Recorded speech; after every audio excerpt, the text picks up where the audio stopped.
Praise the lord. Good morning.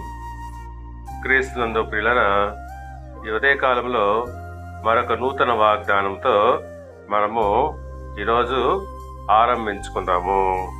ఈనాటి దేవుని వాగ్దానము యెషయా గ్రంథము 48వ అధ్యాయము 17వ వచనము.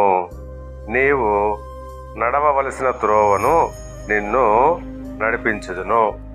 అవును, నీకు ప్రయోజనము కలుగునట్లు నీ దేవుడైన యెహోవానగు నేనే నీకు ఉపదేశము చేయుదును.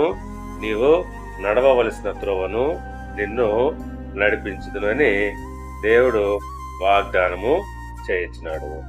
అవును, మనము దేవునికి ప్రార్థించినట్లయితే ఆయన మనకు ఏదైతే ప్రయోజనకరమో ఆ యొక్క మార్గాన్ని ఉపదేశిస్తాడు. మనము నడవవలసిన మార్గాన్ని మనల్ని నడిపిస్తాడు. అవును, కీర్తనల గ్రంథము 32వ కీర్తన 8వ వచనం ప్రకారంగా నీకు ఉపదేశము చేసేదను, నీవు నడవవలసిన మార్గమును నీకు బోధించెదను. అవును, దావీదు మహారాజు దేవునిపై ఎంతగా ఆధారపడుతున్నాడో దేవుడు ఆయనకు ఈ విధంగా సెలవిస్తున్నాడు. నేను నీకు ఉపదేశం చేస్తాను, నీవు నడవవలసిన మార్గాన్ని నీకు బోధించదని చెప్తున్నాడు.